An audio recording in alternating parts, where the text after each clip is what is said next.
Welcome to If Prices Could Talk, the podcast where we dive into the art and science of pricing, sales, and negotiation.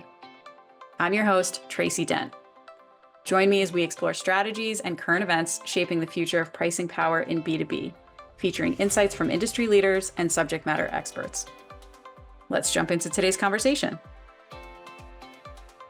Today's just the two of us. This will be cool. I know. I like it. So the point of the episode is to get into cost plus and value-based pricing and kind of that, I don't know, it feels to me, and you please correct me on this, it feels to me like the cost plus pricing way of doing things is sort of the default for a lot of companies still.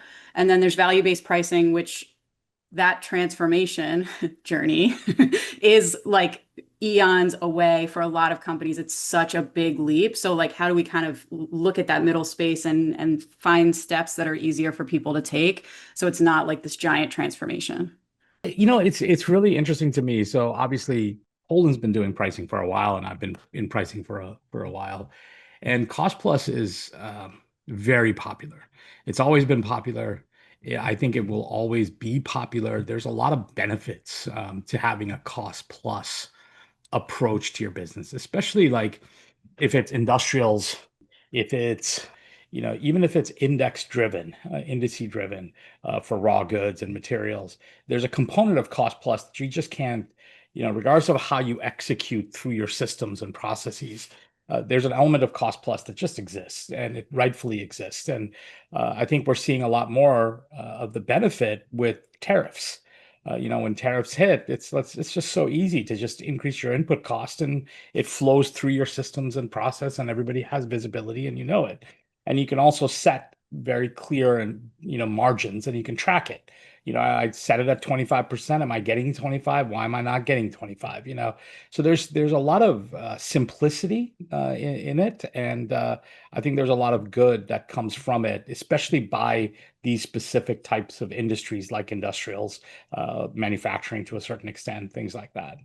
I think the issue is there's so many things that people do that add value to a relationship with a customer that in a cost plus environment, we don't really capture that. So if you are going to have cost plus and you need to have cost plus because of your industry mechanics, let's say, then the question becomes, how do you capture value that you're creating with all the other things that you do? And I think that's the question, and that's where we get stuck with a lot of our clients is it's a very simple question and they get kind of stuck like, wait, we kind of have to do those things. We have to give them, net 60 or 90. We have to do these things that are table stakes or part of, the industry or standards. And you'd be surprised to know how much they're not as standard as you think because the customer has kind of trained you over the years to believe that you're going to not only give them a cost plus cheap price for differentiated solutions in some cases, but you're also going to give me all of these other, flexibilities in how I order, what I order, when I order, all of these other things, services, technical services, customer support, and it's all table stakes. Pretty soon you're counting basis points instead of, counting the actual value that you're creating or even want to create for your customers in the future.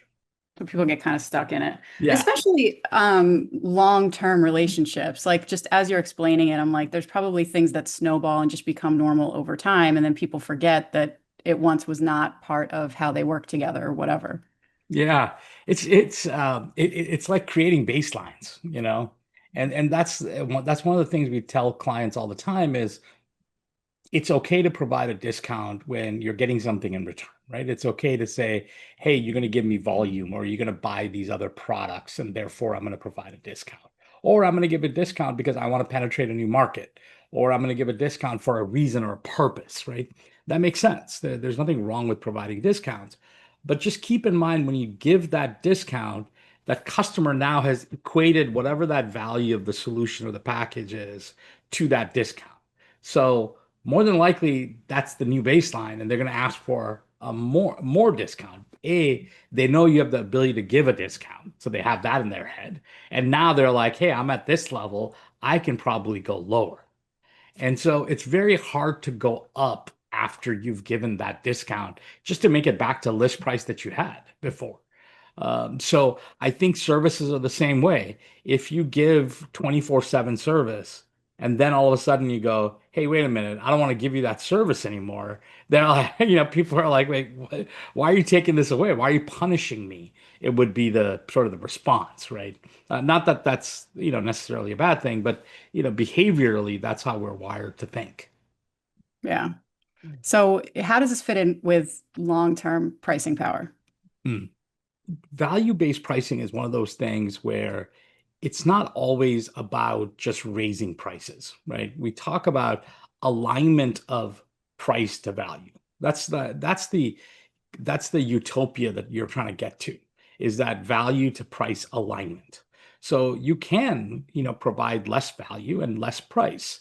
There's nothing wrong with that. You need to have the ability to take price away and or take value away in order to lower price, and then add value in order to increase price. But most of the time in environments, we have a price point plus services, and people are making you feel like you're a commodity. And they are, beating you over the head that you're not as good as your competitors and you're a commodity and this is a cost plus environment, or indices are driving this decision, and we can easily switch, and there's no stickiness whatsoever with your relationship. And we know that's not really true. And the reason we know it's not really true is rarely do we have an equal distribution of market share in a true commodity environment. You would think that you would have that equal distribution of market share, and we don't really have that. There's variability in market share, and the variability is caused by all the other things that you do besides just the product that you sell. So there's differentiation in the product itself, and then there's differentiation in the services that you provide, and the package altogether is also part of that. So that's with pricing power, that's sort of that x-axis of your differentiation overall that you create, that you should know. And you should know that not just because, hey, I'm providing you value by giving you 24/7 support, which is true, but is every competitor in the market also providing 24/7? If they are, then all of a sudden that becomes sort of, an inhibitor for you to charge more. Now, what you could do is change that 24/7 support to 9 to 5 to be able to take value away and offer a lower price for a buyer that needs and wants a lower price, right? Then you'll really know if that 24/7 is required or not required, because some people will go, hey, I don't really need that. I can change my processes in order to get a lower price. So I think the mindset is, when we go into a client, oftentimes they're like, oh, these guys are coming in, they're gonna do something to increase my price or tell me that I have to increase my price. And it's not necessarily that. I think these services you do in a cost plus environment, you should make sure they're varied. So you have that, 8 to 5 tech support, 24/7 tech support, levels of people in your tech support, dedicated tech support person versus a group, environment. So all of these things allow you to either add value or take away value, depending on where you are today. If you're at 24/7 today, you're probably not going to be able to charge more if all your competitors are at 24/7 and they're offering equal quality of tech support. So you're going to kind of stuck there with that price point. But if somebody's looking for a lower price point, maybe you can take the tech support 24/7 and move it to 9 to 5, and then be able to lower your price a little bit. And that's the mechanics you should really go through and think through and see if you can vary your services. And that's sort of that y-axis we talk about with pricing power, that says, okay, you've got your differentiation, and then how you go to market is your y-axis. Together, that kind of creates that pricing power. And you need to think through all those components to be able to go defend that price that you have. Making those levers, Right. right? Right. Otherwise, you're like chained. Okay, so here's what I'm hearing, like without all the levers, and I guess that's where a lot of the art and science comes in, is figuring out and discerning, okay, this is valuable to this kind of customer, so let's turn that up or down depending on Yeah. what they say they need with price. So it's Right. not only chaining to the index or only chaining to what they understand of our costs as a That's right. starting point. Yeah, that's exactly right. And you're identifying problem that we see in probably, I'd say over 80%, and I'm being generous, of the clients that we have, where they don't think too deeply at times about how much help they're providing sales. So it's easy for us to go, hey, sales is doing something wrong because they're negotiating all this value away. They're negotiating all this stuff away. They're doing something really bad, and we need to protect ourselves. We need to go train sales and all that, which is true. They're partially true. But we also have to give sales the necessary tools to be able to protect that price. And the varying of services is a tool set. It is giving your salespeople the ability to go, I'm going to give them 24/7, or I'm going to give them 9 to 5 tech support, or I'm going to dedicate Tracy to this person and they really value Tracy, or I'm going to give them a pool of people because they don't really value it that much. Giving them that flexibility takes the pressure off of the price and the discount and kind of spreads that pressure over other levers that are there, and you maintain the integrity of that price, which is the goal. Yeah. And then the buyer's back in the driver's seat, That's right. but in a better way versus That's just right. demanding prices and telling you this will be, we gotta get marketing in here. This could be like, all right, we've got of everything we see, like, 97% of this industry is told that they're selling a commodity and 86% of the sellers believe it or whatever. Like those numbers would be high to your point, but really interesting to study because then that's also how people get so stuck. Yeah, it's funny. I was just in doing a training for a bunch of folks at a fairly large company, and they were saying that they do QBRs with their large customers, which most customers, most of our clients do, and in the QBR they have a scorecard. Which is, at some point they review the scorecard, and the scorecard is very biased towards like the last 6 months or 3 months or whatever it might be. And the scorecard typically has all the negative things, that you're doing. Yeah, Joe wasn't that good. that's We were really right. unhappy with Joe. We just forgot That's to tell right. you until right That's now. right. You didn't pick up the phone in the third ring. You picked it up in the fourth ring. Uh-huh. That's the kind of the stuff that goes in there. So it's not a very balanced scorecard. And so we started talking about, oh, do you put in the scorecard all the great things that you've done? If you said, hey, you're stuck in supply chain, I will give you an extra, pallet of product, or I will take a pallet back from you that you don't need, so you don't have to sit on it. Those types of things that we did for the last rolling 12 months or whatever it might be. Are those in your scorecard, or are they in your deck in the QBR? And they were like, no, it's not.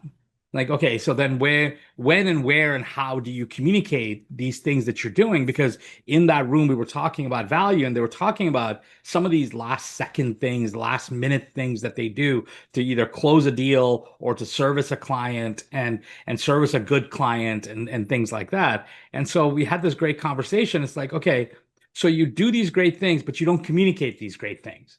Then how do they know that you're doing these great things? Because you did these things. I bet it's that low person on the totem pole that needed help that you went and helped. But the decision maker in a different department doesn't know you did that. So how do they find out if you're not going to communicate that? So it's kind of like we're talking about value, we're talking about changes in services, we're talking about all these things, but foundationally, you just have to start by at least communicating what you did. Forget about changing prices, forget about varying services. Like, are you consistently communicating that? Because if you're communicating it at the time of a renewal, no one's going to listen. I mean, if you're trying to tell me how much value you have at the time of purchase, I'm not going to listen to you because all I want is that price, you Yeah. know? And so it's very interesting how we're kind of wired. When we get beaten down by our customers, we forget some of the foundational things of, hey, have I added value? Have I quantified it? Have I shown it to my customers? Do they know it? Are they aware of it? Even aware of the negative things. That's okay, because one of the signs of a really good relationship is being able to talk about the negative and how you respond to the negative that creates even a deeper relationship. And so having those conversations are very fruitful on the negative side as well. And that's it turns into a positive differentiation at times. Mm. So If you don't do any of that, then you're always going to be stuck in this loop of cost plus commodity index-based pricing, type of environment. Yeah. The scorecard thing is interesting too, because then you also get more on the same page about what they care about. Yeah. Like I would guess, especially as you get to bigger and bigger companies, you've got all these people working on the account, everybody's doing their best, but like what is, as the other company, as the buyer or the customer gets more towards their goals or they change direction or whatever, like do all those people know what they value the most and what's driving their, how they make money from their people? And their Yeah. customers. So that's also an interesting thing where I guess like the QBR or the ongoing communications are a way to recalibrate when something is not quite what you thought it was. Yeah. Yeah, I think without a doubt, that's a big thing. And oftentimes your client is not tracking how many times did I call your tech support? How many times did I call your customer support? They're not tracking that because that's not, as long as it's part of the contract and they don't have to pay extra, they're not tracking it. So it's up to you to track it and to give them visibility in how they're utilizing the services that you're providing. And not only that, but how that's making an impact, to your point. And and there's a little bit of art to that, Tracy. And you know this, you and I talk about it quite a bit about, how do you make your customer feel like the hero of the story? So it's one thing to say, Tracy, you called tech support 25 times. But then it's another thing to say, hey, Tracy called us this one time out of the 25, this one time, and she really needed help with their customer. And what we did was we flew this engineer out from California to Pennsylvania to work on that problem. And within 24 hours, we got that customer up and running. It's a story. And it's like Tracy did a great job in calling us at the right time. Instead of a 2 week wait period to get that customer up, it was 24. Within 24 hours, we got that customer up and ready and going. She did an awesome job. So it's like making Tracy the center of the story and making her the hero of the story and utilizing the assets and the resources she has to be able to solve a problem becomes an integral part of how you tell that story. And it makes it fun at the end of the day to say, hey, we're in this relationship together to create value for this ecosystem that we're building. Yeah. I'm laughing because it feels like, at least before kind of getting into all this, it could feel like you're just explaining, I think done poorly, it might be explaining the value that you're adding, which just creates kind of more distance between the two companies Yeah. Yeah. versus how do you kind of bring things together. So much of this is just bringing more transparency versus distance where people are kind of hiding numbers or trying to figure out how much they can get away with or without losing them, how much can we move things up? And I don't think people are doing that intentionally, but I think they get kind of cornered into these really tough situations, especially around renewals. Yeah, it's a really important point because we see sort of really, really bright people that are very analytically focused, who are just about KPIs and metrics. In the QBR, there'll be like a verbal diarrhea of, 25 calls, 15 this, for 25 this, for this, which has room and space and its necessity, but it should not be part of your communication in the QBR. That should be an appendix, or it should be a when you want to see it, you can see it. But that's not our story that we want to talk about. And and that story is something that's really, really important because it builds trust, to your point. And you want to be able to build trust. And how do you build trust is the question. One is storytelling. You have to be able to do that, instead of just reporting on numbers. And the second is you have to also really be honest about where you slipped. So if you failed in delivering something, being honest about it and having a story around that and how and what you're doing to mitigate that risk moving forward, that should be part of your story. So your story shouldn't be about all the great things you've done and everything is perfect. It has to have that balance to create credibility. And that once you've created that trust and credibility, then the conversation isn't that separation of, oh, here we go. We're going to get drowned by these metrics. It's more about, oh, this is a very important time to talk about the good and the bad and how we're improving. Yeah. Another thing I think would be good to talk about in some cases, people can introduce some different metrics, Mm, different ways of working together. So I'm trying to think from like somebody's listening and they're like, all right, we're definitely in a cost plus frame. We're in that kind of industry. We're told we're a commodity all the time. here are some different levers you can explore and kind of light ways to do it that aren't going to make you crazy, slow down sales, anything like that. I want to minimize the internal landmines. One of the things that you've talked about a lot is trying a subscription service or trying ongoing versus like an all-in purchase. Can you talk about that a little bit? Yeah. I'm a big believer in solution or outcome based pricing, be it subscription on a monthly basis or be it some other mechanism to charge for it. I don't like, line item by line item, quantity, line item, and price, because in my opinion, that doesn't show the problem somebody is trying to solve for by consuming or buying your products and solutions, and they're using that to solve a problem.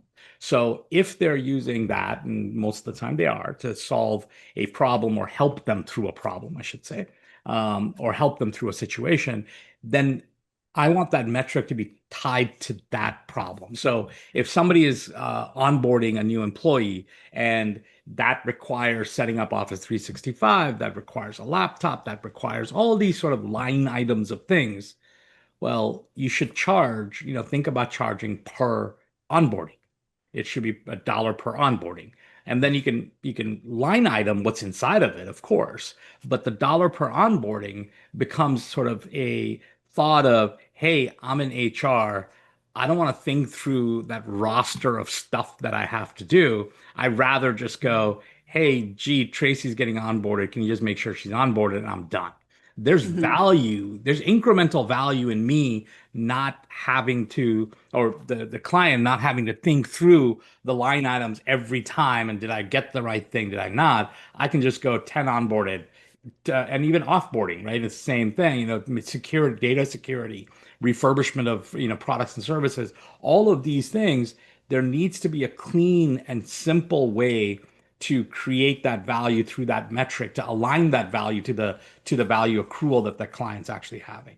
Yeah. Uh, All these things, it was kind of looking at it from the opposite or from the other end is you're kind of untraining poker players. You're getting them out of mm. that bluff and more lining things up together. I think with so many people based on either old companies or whatever, are just trained to bluff and kind of BS and demand prices or whatever, and it creates all this distance. You're just making me think of like kind of the other side of it too. Yeah, the buyer type is absolutely important here.